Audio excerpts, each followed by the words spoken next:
오늘 말씀은 요한복음 9장 1절에서 3절, 7절의 말씀 이렇게 같이 읽도록 하겠습니다. 요한복음 9장 1절에서 7절까지 같이 읽겠습니다. 하나님의 말씀을 경외하는 마음으로 자리에서 일어나서 함께 한 목소리로 읽겠습니다. 예수께서 가시다가 날 때부터 눈먼 사람을 보셨다. 제자들이 예수께 물었다. 선생님, 이 사람이 눈먼 사람으로 태어난 것이 누구의 죄 때문입니까? 이 사람의 죄입니까? 부모의 죄입니까? 예수께서 대답하셨다. 이 사람이 죄를 지은 것도 아니요 그의 부모가 죄를 지은 것도 아니다. 하나님께서 하시는 일들을 그에게서 드러내시려는 것이다. 우리는 나를 보내신 분의 일을 낮 동안에 해야 한다. 아무도 일할 수 없는 밤이 온다. 내가 세상에 있는 동안 나는 세상의 빛이다. 예수께서 이 말씀을 하신 뒤에 땅에 침을 뱉어서 그것으로 진흙을 개어 그의 눈에 바르시고 그에게 실로암의 못으로 가서 씻으라고 말씀하셨다. 실로암은 번역함은 보냄을 받았다는 뜻이다. 그 눈먼 사람이 가서 씻고 눈이 밝아져서 돌아갔다. 아멘. 자리에 앉아주시고요. 말씀을 전하기 전에 우리 잠깐 목사님을 위해서 지난주처럼 한 번 더 기도하도록 함께 기도하겠습니다.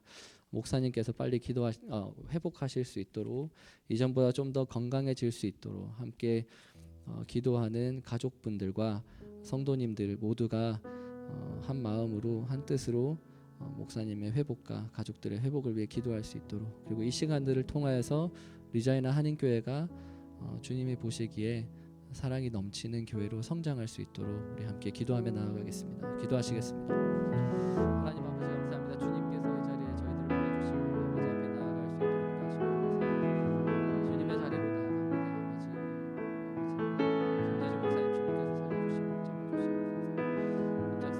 아버지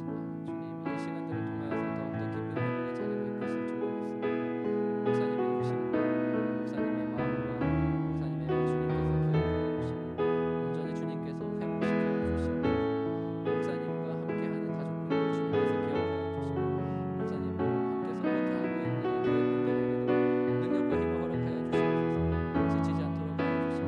이 시간들을 통하여서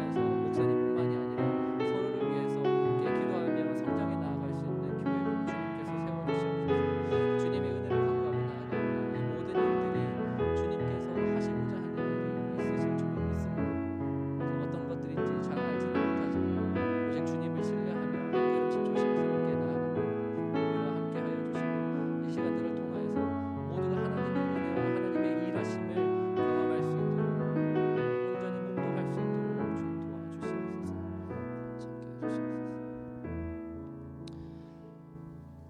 하나님 아버지, 오늘도 주님 앞에서 함께 목사님을 위해서 기도할 수 있도록 인도해 주셔서 감사합니다. 주님의 보호하심으로 조금씩 목사님이 안정을 찾아가실 수 있도록 해주셔서 감사합니다. 이 시간들을 통해서 리자이나 교회가 기도하는 교회로 성장하기 원합니다. 성도님들 한 분 한 분의 성장뿐만 아니라 몸된 교회로서 머리 대신 주님을 잘 따르고 각 지체들을 위해 기도할 수 있는 교회가 되기 원합니다. 각자의 자리에서 서로를 위해 기도하게 하시고 각 구역을 위해 기도하게 하시며 우리의 지경을 넓히시어 리자이나 도시를 위해, 사스케추안을 위해, 캐나다를 위해, 한국을 위해, 이 땅을 위해 기도하며 나아갈 수 있는 저희들이 될 수 있도록 인도하여 주시옵소서. 목사님의 부재중 속에서도 각자의 자리에서 헌신하는 교회 리더들을 기억하여 주시고 보이지 않는 곳에서 섬기시는 성도님들을 기억하여 주시며 고사리 같은 손으로 함께 마음을 모으고 있는 주일학교 어린이들, 학생들 또한 기억하여 주시옵소서. 이 시간들을 통하여서 목사님을 온전히 회복시켜 주시고 이 시간들을 통하여서 우리의 영이 맑아질 수 있는 시간들이 될 수 있도록 인도하여 주시옵소서. 아무것도 염려하지 말고 다만 모든 일에 기도와 간구로 너희 구할 것을 감사함으로 하나님께 아뢰라. 그리하며 모든 지각에 뛰어난 하나님의 평강이 그리스도 예수 안에서 너희 마음과 생각을 지키시리라. 끝으로 형제들아, 무엇에든지 참되며 무엇에든지 경건하며 무엇에든지 오르며 무엇에든지 정결하며 무엇에든지 사랑을 받을 만하며 무엇에든지 칭찬받을 만하며 무슨 덕이 있든지 무슨 기름이 있든지 이것들을 생각하라. 너희는 내게 배우고 받고 듣고 본 바를 행하라. 그리하면 평강의 하나님이 너희와 함께 계시리라. 바울의 기도가 주님의 기도가 우리의 기도가 되게 하시고 주님의 삶이 우리의 삶이 되게 하시며 주님의 소망이 우리의 소망이 될 수 있게 되기를 기도합니다. 목사님을 속히 회복시켜 주셔서 함께 말씀으로 교제함으로써 주 안에서 리자이나 한인교회를 온전하게 세워 주시옵소서. 예수님의 이름으로 기도드립니다. 아멘. 계속해서 목사님의 회복을 위해서 기도해 주시고 특별히 이 시간에 주변을 조금 더 돌아보셔서 주변에 어려우신 분들을 위해서도 함께 기도하며 나아갈 수 있는 시간이 되었으면 좋겠습니다. 오늘의 말씀은 요한복음 9장에 있는 주님께서 행하신 표적입니다. 그리고 말씀을 전하기 전에 혹시 제 수염이 불편하신 분 있다면 죄송합니다. 제가 이거를 깎으려고 했는데 라일이가 좀 길러보라고 해가지고 제가 라일이 핑계대고 지금 조금 기르고 있는데 언제까지 이렇게 될지 모르겠지만 조금 불편하시더라도 미리 죄송합니다. 네, 오늘의 말씀은 요한복음 9장에 있는 주님께서 행하신 표적입니다. 나면서부터 눈먼 사람을 고치신 기적을 보여주시는 장면입니다. 눈먼 사람의 눈을 뜨게 하는 표적으로 요한복음은 예수 그리스도가 바로 말씀이 육신이 되어 우리 가운데 오신 하나님의 아들이시자 메시아이심을 지혜문학적인 표현으로 보여주고 있습니다. 오늘 본문인 요한복음 9장은 다양한 주님의 모습을 보여주고 있지만 특별히 세 가지 모습을 가지신 주님을 오늘 함께 이 본문을 통해서 묵상해 보려고 합니다. 첫 번째로 주님은 빛이 있기 전부터 세상을 사랑하시고 품어주시던 분이셨습니다. 이 말은 우리가 빛 되신 주님을 깨닫기 이전부터 주님은 우리를 기억하시고 사랑해 주신 분이라는 것입니다. 오늘 본문 9장 2절 3절의 말씀입니다. 예수께서 가시다가 나면서부터 눈먼 사람을 보셨다. 제자들이 예수께 선생님, 이 사람이 눈먼 사람으로 태어난 것이 누구의 죄 때문입니까? 이 사람의 죄입니까? 부모의 죄입니까? 하고 물었다. 예수께서 대답하셨다. 이 사람이나 그의 부모가 죄를 지은 것이 아니다. 하나님께서 하시는 일을 그에게서 드러나게 하시려는 것이다. 아멘. 제자들의 궁금증은 이 사람이 무엇 때문에 눈먼 사람이 되었는가에 대한 질문이었습니다. 이러한 질문 속에는 좋게 본다면 정말 궁금해서 물어보는 거일 수도 있지만 조금 틀어지게 본다면 나는 이들과 다른 의인이라는 것을 질문을 통해 드러내는 것이라고도 볼 수 있습니다. 주님의 제자로서 주님을 따라다니기 때문에 나는 다른 이들보다 조금 더 나은 삶을 살고 있다는 생각이 그 밑에 깔려서 이와 같은 질문을 하는 것일 수도 있다는 것입니다. 이 사람의 결점과 부모의 죄를 이야기하면서 자신을 칭찬할 것이라고 생각했을 제자들에게 주님은 언제나 그랬듯이 생각과 다른 대답을 이야기하십니다. 하나님께서 하시는 일을 그에게서 드러나게 하시려는 것이다. 지금 앞에 있는 눈먼 사람의 고난이 태어날 때부터 하나님의 그를 향한 계획이 있었다라고 분명하게 얘기하고 있는 것입니다. 이 말씀을 조금 더 다른 각도로 바라본다면 비록 눈먼 사람이 주님의 존재를 모르고 있었다 하더라도 하나님께서는 그의 인생을 품어주심으로써 하나님의 아들이신 주님 앞으로 그 삶을 인도해 주셨다라고도 볼 수 있는 것입니다. 그와 같은 주님의 속성, 하나님의 속성을 우리는 성경 곳곳에서 찾아볼 수 있습니다. 창세기 1장 2절을 보면 이와 같은 말씀이 나옵니다. 땅이 혼돈하고 공허하며 어둠이 깊음 위에 있고 하나님의 영은 물 위에 움직이고 계셨다. 하나님께서 천지를 창조하시기 이전에 빛을 만드시기 이전에 어둠과 공허가 가득한 곳 위에서 하나님의 영이 움직이고 계셨다라고 이 말씀을 이야기하고 있습니다. 이 말씀을 영어로 보면 조금 더 분명한 의미를 찾아볼 수 있습니다. Now the earth was formless and empty, darkness was over the surface of the deep, and the Spirit of God was hovering. The Spirit of God was hovering. 여기에서 hovering은 암탉이 알을 품을 때 사용하는 말입니다. 즉 정성스럽고 사랑스러운 마음으로 하나님께서 이 공허한 땅을 품어주시면서 하나님의 뜻을 드러내기 위해서 체계적으로 이 땅을 창조하셨음을 볼 수 있는 것입니다. 천지를 창조하신 그 땅에 빛이 있기 전부터 하나님은 그 땅을 계획하시고 사랑으로 품고 계셨던 것입니다. 예레미야 선지자가 있습니다. 이스라엘의 멸망이 확정된 순간부터 예언을 해왔던 선지자였습니다. 하나님께서 그의 뜻을 돌이키지 않을 것임을 분명하게 예레미야에게 말씀하셨기 때문에 멸망의 설교를 40년간 선포하여야 했습니다. 유다왕 요시야 13년부터 느부갓네살 2세 왕까지 약 40에서 41년간을 이스라엘의 멸망을 선포해 왔던 선지자가 바로 예레미야 선지자였습니다. 하나님의 말씀을 대언한다는 입장에서 크게 어려울 것이 없을 것으로 보이지만 이스라엘을 품고 기도하며 그들에게 하나님의 말씀을 전달하는 목회자의 입장으로서는 정말 불행했던 삶이었습니다. 하나님을 잘 믿고 회개한다면, 다시 하나님께로 돌이키기만 한다면 하나님께서 여러분을 품어주시고 축복해 주실 것이라는 희망의 메시지를 분명하게 전하고 싶었을 테지만 하나님은 예레미야에게 그렇게 그와 같은 메시지를 허락하지 않으셨습니다.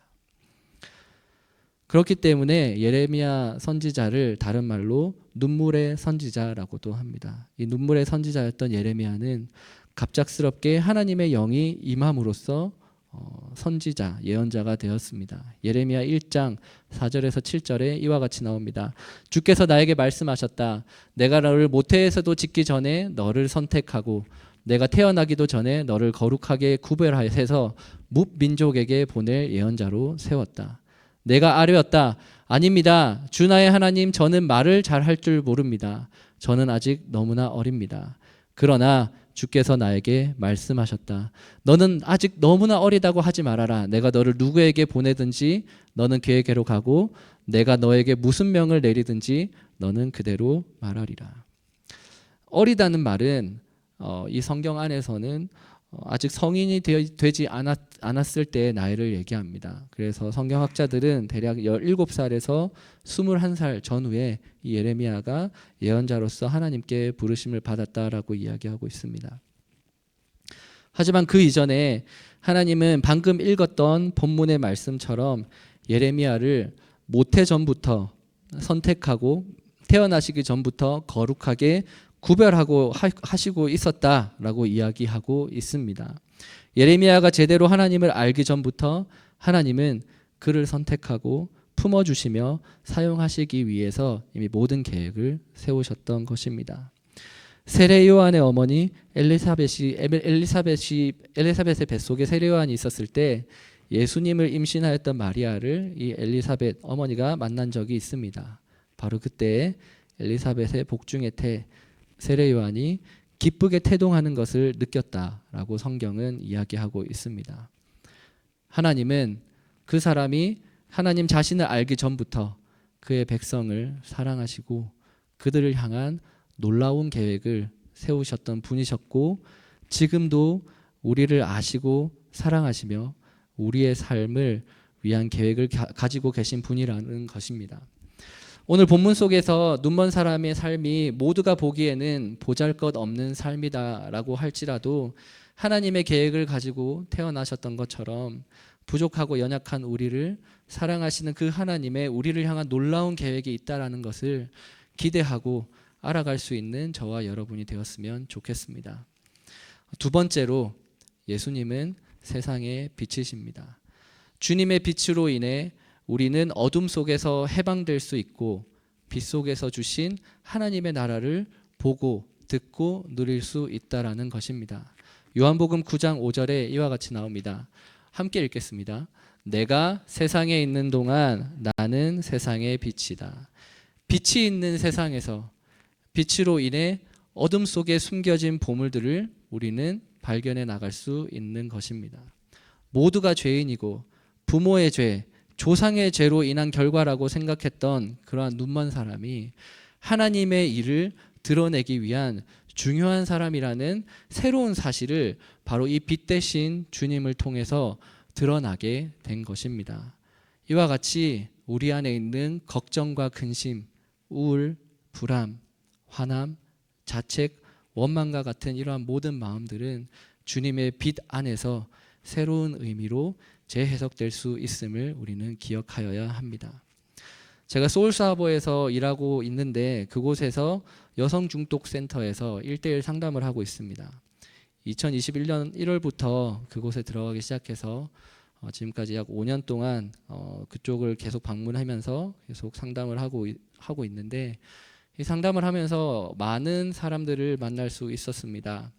다양한 사연과 그들의 이야기들을 많이 들을 수 있었는데, 사람들은 모두 다르지만 거기에 들어와 있는 사람들이 가지고 있던 공통적인 생활들이 있습니다. 아픔들이 있습니다. 대부분의 부모님들이 중독과 우울증을 수십 년 동안 가지고 있었고, 형제 자매들의 대부분이 마약 중독, 알코올 중독, 도박 중독 등에 시달리고 있었습니다. 형제 자매들은 엄마가 다르거나 아빠가 다른 친구들이 꼭 한두 명씩 포함되어 있었고, 그들 중에 한두 명은 갱 멤버가 있었습니다. 10살쯤에 부모나 삼촌, 할아버지, 이웃들에 의한 성적 학대를 받기 시작했고, 이로 인해 어릴 때 가출을 하고 노숙을 하면서 생존하기 위해 몸을 팔고 살아남기 위해 치열한 삶을 버텨온 생존자들이었습니다. 다양한 환경 속에서 살아내다가 이렇게 살면 안 되겠다는 자괴감, 그 15살 때부터 낳기 시작했던 사랑하는 아이들이 약물, 알코올 중독 속에서 살고 있는 엄마로부터 소셜워커에 의해서 강제적으로 위탁 가정에 옮겨지게 되면서 서로 떨어져서 살기 시작했기 때문에 이러한 아이들을 다시 찾기 위한 몸부림으로, 그리고 새로운 삶에 대한 기대감으로 치료를 시작하는 케이스가 많이 있었습니다. 사회의 어두운 부분, 가장 밑바닥에서 몸부림치면서 살고 있던 사람들과 처음 상담을 시작할 때 이들의 목표는 한결같았습니다. 스스로가 컨트롤이 되지 않는 걸 알았기 때문에 이 기관을 통해서 중독된 삶을 이겨내고 아이들을 되찾아서 아이들과 함께 행복하게 사는 것, 그것이 이들의 꿈이자 가장 큰 목표였습니다. 당연히 주변에서 이들을 바라보는 시각은 좋지 않았습니다. 제가 들었던 많은 이야기들 중에 몇 가지를 가지고 오면, 어떻게 이 사람들이 이렇게 약을 할 수 있었는지, 아이들이 있음에도 불구하고 그 아이들을 신경 쓰지 않고 어떻게 자신만 생각할 수 있는지, 왜 약을 끊기 위한 노력을 하지 않는지, 왜 일을 하려고 않는지, 왜 조금만 힘들면 핑계를 대면서 약을 찾고 있는지 이해하지 못하는 사람들의 이야기도 제가 많이 들었던 것 같습니다. 어떻게 보면 자기 자신의 쾌락만을 생각하면서 그 누구도 신경 쓰지 않을 것 같은 사람들이었지만, 이 사람들을 만나고 상담을 하고 함께 프로그램을 하면서 새롭게 알게 되는 이들의 모습도 있었습니다. 같이 쉐어링을 하면서 자신의 어둠을 나눌 때 옆에서 진심으로 공감해 주면서 옆 사람을 위해서 기도해 주던 사람, 기관을 통해 주님을 알게 되어 세례를 받고 새롭게 태어날 아이를 하나님께 예배를 통해 헌화하면서 변화된 삶을 살겠다고 다짐하던 사람, 어둡고 대책이 없었던 자신의 삶을 숨기지 않고 솔직하게 드러내고 성경 말씀과 어린이 동화를 읽어주며 유튜브 동영상을 남겼는데, 그 동영상이 아프리카 쪽 사람들의 페이스북을 통해서 알게 돼서 등불 한두 개 켜져 있던 작은 오두막에 한 20명 정도의 어린이들과 어른들이 모여서 이 친구가 읽고 있던 동화 유튜브를 핸드폰으로 재생하면서 함께 듣는 모습을 저에게 보여주던 사람, 그곳에서의 프로그램을 잘 마치고 서포트 워커로 취업을 하여 일하면서 풀타임 학생으로 멘탈 일리스 과정을 1년 반 동안의 시간에 걸쳐서 수료하고 재활 전문가로서 그들의 엄마처럼 돕고 있는 사람 등 수많은 변화의 모습을 상담을 통해서 이 프로그램을 진행하면서 경험할 수 있었습니다. 그 친구들의 처음 약에 빠져 있는 모습을 보았을 때는 상상할 수 없었던 그러한 삶들이 프로그램들을 통해서 하나님을 만나고 그 하나님이 자신을 사랑한다는 사실을 온전하게 받아들이고 변화되어져서 어두웠던 희망이 없었던 그들의 인생을 그들이 가졌던 경험을 통해서 많은 이들에게 영감을 주는 삶으로 주님의 빛이 환하게 비치는 삶으로 만들어져 가는 모습들을 이 일들을 통해서 보고 경험할 수 있었습니다. 주님의 빛이 환하게 비춰진 삶을 만들어가는 모습들을 볼 수 있었는데 그 빛은 어둠을 드러내는 빛입니다. 내 안에 있는 어두움이 드러난 순간 그 순간은 분명히 창피스럽고 수치스럽고 자괴감이 들 수도 있고 때로는 어딘가에 숨고 싶을 때도 있을 것입니다. 하지만 그런 주님의 빛 가운데에서 우리의 삶을 살아내기 위해서 노력을 할 때 어둡고 힘들었던 창피했던 우리의 삶이 새롭게 재해석되고 변화되어질 수 있음을 기억하셨으면 좋겠습니다. 마지막으로 예수님은 우리의 편견을 초월하시는 분이십니다. 눈먼 사람이 주님으로 인해 나음을 받았지만 사람들의 시각은 이와 같았습니다. 요한복음 9장 8절 9절의 말씀입니다. 이건 같이 한번 읽어보겠습니다. 이웃 사람들과 그가 전에 거지였던 것을 보아온 사람들은 이 사람은 앉아서 구걸하던 사람이 아니냐 하고 말하였다. 다른 사람들 가운데는 이 사람이 그 사람이다 하고 말하는 사람도 덜어 있었고 또 덜어는 그가 아니라 그와 비슷한 사람이다 하고 말하기도 하였다.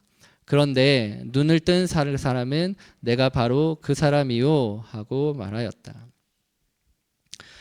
나음을 받았던 그 사람을 바라보던 사람들의 시각이 있는 그대로 드러난 말씀이라고 할 수 있습니다. 앉아서 구걸하던 사람, 부모의 죄 혹은 다른 이의 죄로 인해서 눈먼 사람이 치유받았다는 것이 도저히 믿어지지 않는다는 것입니다.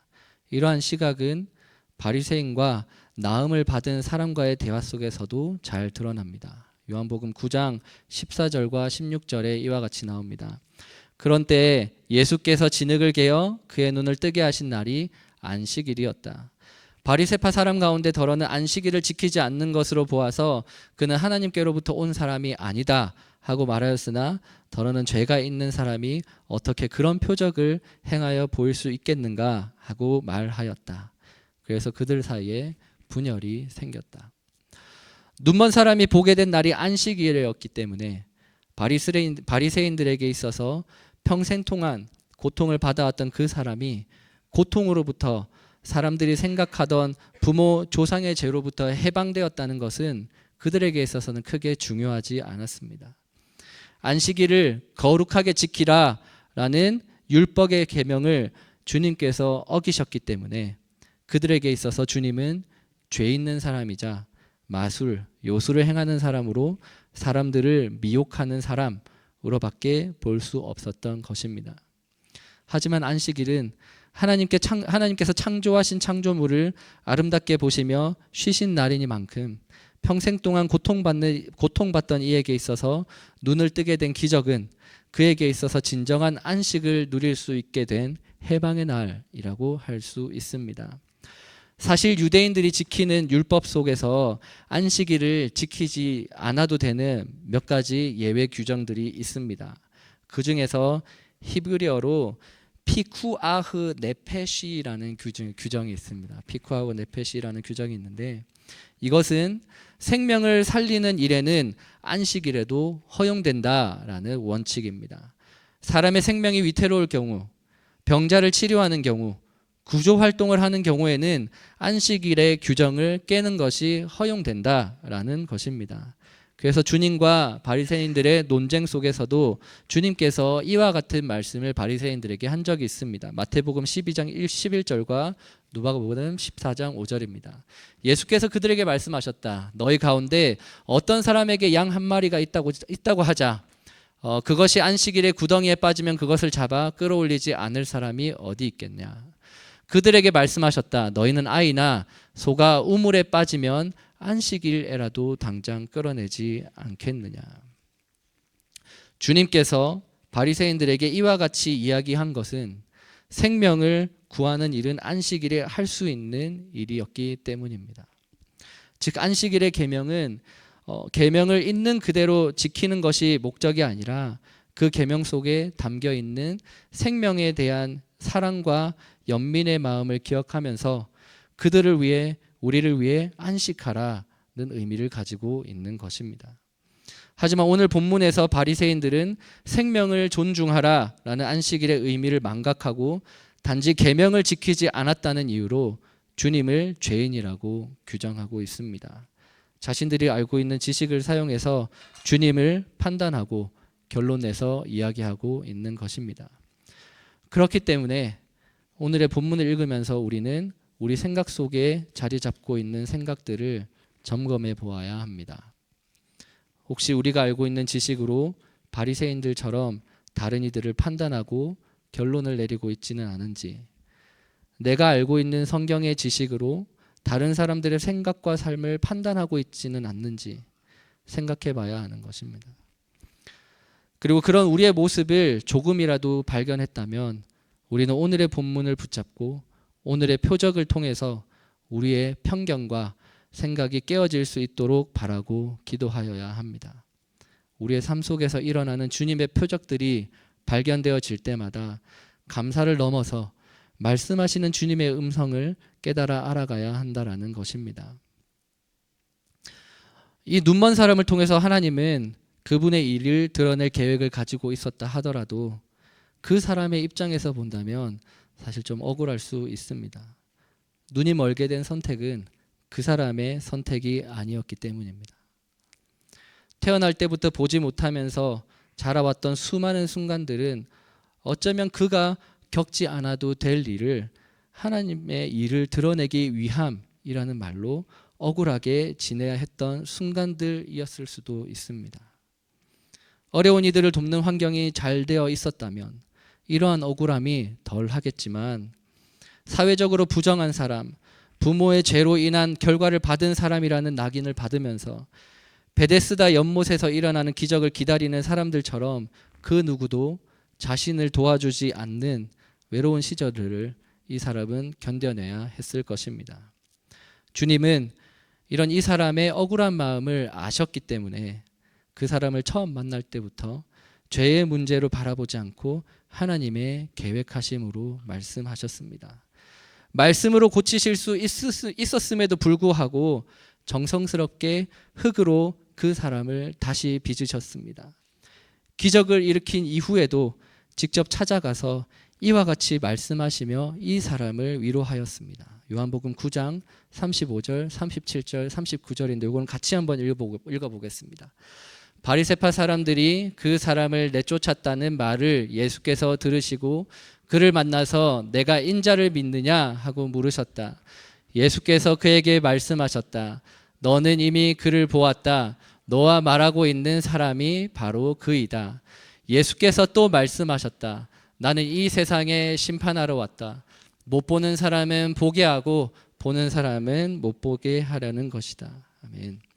지금까지 보지는 못했지만 진정한 주님을 새롭게 보게 하셨고 성경에 정통한 바리새인들에게 오히려 보지 못하는 사람이다 라고 질책하시면서 눈을 떠서 보는 것이 단순히 주변의 환경을 보는 것이 아니라 하나님이시자 세상의 빛 되시는 주님을 보는 것이 진정으로 보는 것이라고 분명하게 말씀하고 있으신 것입니다.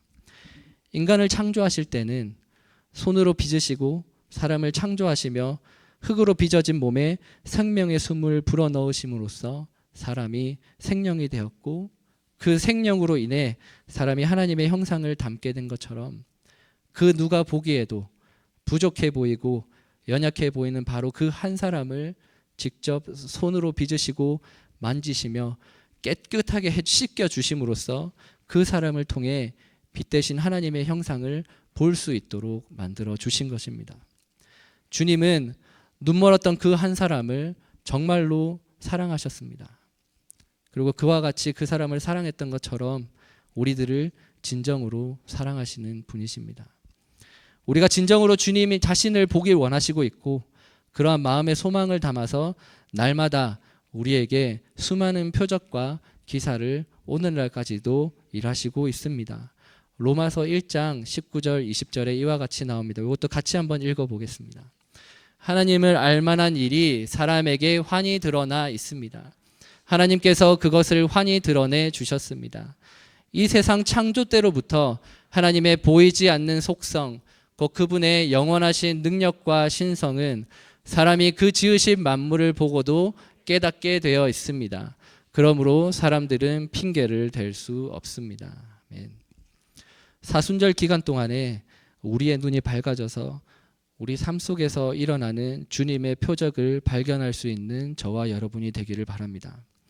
그렇게 발견된 표적을 통해서 하나님께 감사하고 하나님을 영화롭게 하는 삶을 살아낼 수 있는 저와 여러분이 되기를 바랍니다. 스스로 지혜 있다고 생각하지 않고 그 지혜와 편견을 초월하시는 하나님을 깨달아 알아갈 수 있는 사순절의 기간이 될 수 있게 되기를 바랍니다. 그렇게 빛 대신 주님을 우리 삶의 우리 인생의 진정한 주인이라고 고백할 수 있는 저와 여러분이 되기를 소망합니다. 아멘. 우리 함께 기도하겠습니다.